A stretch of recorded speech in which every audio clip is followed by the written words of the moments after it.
Hello दोस्तों, नमस्कार। हमारे नए वीडियो में आपका स्वागत है। आज हम आपके लिए कुछ महत्वपूर्ण जानकारी लेके आए हैं नवोदय प्रवेश परीक्षा से रिलेटेड, जो बहुत ही महत्वपूर्ण जानकारी है। आशा करते हैं ये जानकारी आपके लिए बहुत ही लाभकारी होने वाली है।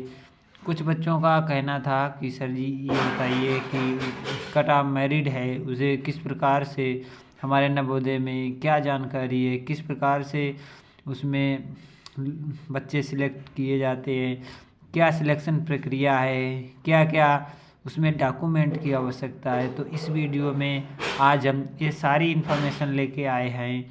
यदि हमारा वीडियो अच्छा लगे तो लाइक करें, अपने साथियों के साथ शेयर करें और हमारे चैनल को भी सब्सक्राइब करें। और आशा करते हैं ये जानकारी आपके लिए बहुत ही लाभकारी होने वाली है। जो भी स्टूडेंट ने इस बार 18 जनवरी 2025 की क्लास 6 की जो परीक्षा दी है वो अच्छी तरीके से निपट गई है और सभी बच्चों ने अपना जो उनके नंबर थे वो उन्होंने चेक कर लिए हैं। जितने क्वेश्चन उन्होंने किए हैं सही, वो उन्हें पता लग गए हैं। अब उनके मन में एक डाउट है कि हमारा सिलेक्शन क्या नवोदय विद्यालय में हो जाएगा कि नहीं हो पाएगा, हमारे हमारे विद्यालय में कितने बच्चों ने फॉर्म डाले हैं, उसमें क्या हमारा सिलेक्शन हो सकता है, क्या क्या हमें डॉक्यूमेंट की आवश्यकता है। ये सारी जानकारी इस वीडियो में हम आपको देने वाले हैं। तो सबसे पहले बच्चे बात करेंगे कि जो हमारे पास ये सारी जानकारियां हैं, बारी बारी से पढ़ेंगे। तो सबसे पहले क्या है, नवोदय विद्यालय प्रवेश परीक्षा 2025। जो नवोदय विद्यालय प्रवेश परीक्षा 2025 है वो क्या है, इसमें सबसे पहले उन बच्चों का सिलेक्शन होगा जो बच्चे सामान्य रूप से पास होंगे। कौन कौन बच्चे नवोदय विद्यालय की प्रवेश परीक्षा में पास होंगे। तो सबसे पहले ये जानेंगे वो बच्चे पास होंगे नवोदय विद्यालय में जिन बच्चों के, जो हमारा मान लीजिए कि हमारे तीन खंड थे। सबसे पहले खंड था हिंदी, दूसरा खंड था गणित और हिंदी गणित, और एक खंड था मानसिक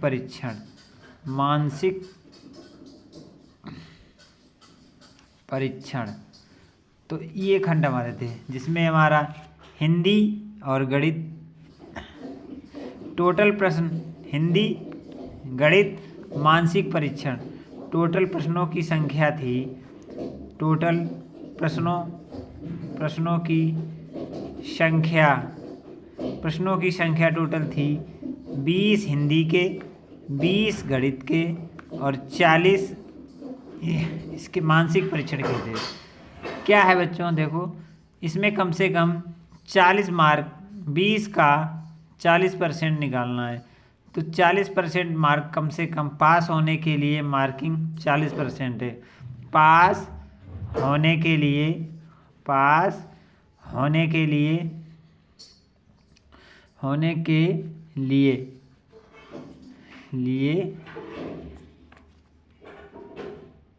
कुल नंबर, पास होने के लिए जो कम से कम नंबर होने चाहिए वो कितने होने चाहिए, 40%। कितने होने चाहिए, 40%। तो भैया 20 का 40% निकालेंगे, कितना आएगा, 20 का 40% निकाल देंगे तो 20 × 40% बटे 100। तो 0 0 कटेगा, 4 दूनी 8 अंक। कितने अंक होने चाहिए, 8 अंक। तो हिंदी में कम से कम पास होने के लिए 8 अंक होने चाहिए। कितने अंक होने चाहिए, 8 अंक। इसी प्रकार गणित में भी पास होने के लिए कम से कम कितने अंक चाहिए, 8 अंक। और इसमें 40% यहाँ से निकाल लेंगे, 40 का 40% बटा 100, तो 4 चक्कू 16। तो मानसिक परीक्षण में पास होने के लिए कम से कम जो मिनिमम अंक है वो 16। कम से कम कितने नंबर चाहिए, 8 हिंदी में, 8 गणित में और 16 मानसिक परीक्षण में कम से कम नंबर होने चाहिए। मान लीजिए आपके नंबर तो 60 आ गए, ठीक, या 70 आ गए या 80 आ गए, ठीक। क्या है आपके हिंदी में 8 के, जैसे 8 के 5 रह गए प्लस, ठीक है। गणित के 20 में से 18 आ गए और यहाँ 40 में से 35 आ गए। टोटल आपके कितने हो गए? टोटल आपके कितने हो गए? 5 8 13 13 18 18 की 8 हासिल 1 1 3 और 1 4 4 और 1 5 3 और 1 4 1 5 कितने हो गए? 58 हो गए। 58 हो गए तो आपके कितने नंबर हो गए? 35 68 कितने हो गए? 3 1 4 और 1 हासिल 68 नंबर कितने हो गए? 68 कितने हो गए? 68 नंबर हो गए। देखो 35 5 5 10 8 18 की 8 हासिल लगा 1 और हासिल लगा 1 और 1 3 और 1 4 1 5 58 नंबर हो गए। या कुछ और हो गए, कम हो गए, ज़्यादा हो गए, या आपके कितने 70 आ गए, 60 आ गए, 80 आ गए। और यहाँ पे मालूम पड़ा आपको हिंदी में आपके 5 रह गए या गणित में आपके 8 नंबर के 6 नंबर रह गए, तो आप यहाँ फाइल मान लिए जाएंगे, पास नहीं होंगे। आप क्या है, जब आप पास ही नहीं होंगे, यहाँ से नहीं पास होंगे, तो यहाँ मेरिट लिस्ट में आपका नाम ही नहीं आएगा। मेरिट लिस्ट मान लो कि 71 नंबर वाला पास हो जाएगा और आपके इस तरीके से यहाँ पे 80 नंबर होंगे, तब भी आप फेल ही माने जाएंगे। तो ये इसका बहुत है कि कम से कम हमें नंबर 40% जो होने चाहिए वो हिंदी में भी 40% होने चाहिए, गणित में भी 40% होने चाहिए, और जो हमारा मानसिक परीक्षण है उसमें भी 40% कम से कम होने चाहिए नंबर। तो ये एक लास्ट निम्नतम क्राइटेरिया है, इसे तो आपको पार करना हो तभी आपका मेरिट लिस्ट में नाम आ पाएगा। चलिए, अब ये समझ में आपको आ गया होगा कि क्या इसकी क्राइटेरिया है, किस तरीके से इसमें प्रश्न कि किस प्रकार से इसमें जो नंबर है हमें आवश्यकता है। तो ये आपको क्राइटेरिया समझ में आ गई होगी। आप देखेंगे इस तरीके से नवोदय जो प्रवेश समिति है, जो हमने लिखा था नवोदय विद्यालय में प्रवेश परीक्षा किस प्रकार हमारा प्रवेश हो जाए। अब ग्रामीण तथा शहरी विद्यार्थियों के लिए क्या है, ग्रामीण विद्यार्थियों और शहरी विद्यार्थियों में किस प्रकार है, सीट का क्या पर किया गया है, किस प्रकार सीटों का, देखो सीटों का जो अंतर है वो किस प्रकार है ये हमें बताना है। तो देखो प्रत्येक जिले में कम से कम 80 सीटें हैं। कितनी सीटें हैं? 80। अब आपको क्या है, आपके ज़िले में 80 सीटें हैं, तो शहरी और ग्रामीणों के लिए शहरी आब्लिक ग्रामीण के लिए कुल टोटल कितनी सीटें हैं? 20% सीटें 80 की 20% शहरी और ग्रामीण वालों के लिए, 60% सीट 80% सीटें जो हैं वो ग्रामीण बच्चों के लिए हैं, ग्रामीण के लिए, ठीक है। तो यहाँ पे क्या है, शहरी बच्चों के लिए 20% है और ग्रामीण बच्चों के लिए 80% है। तो इस प्रकार से ये दिया हुआ है। इस प्रकार से ये सारी ग्रामीण के लिए 80% और शहरी के लिए 20% बच्चों के जो रिजर्व कोटा किया गया है। तो ये जानकारी इसलिए ज़रूरी है। अब क्या है, अब शहरी बच्चे जैसे यहाँ है, अब यहाँ संख्या ज़्यादा है, तो 80 में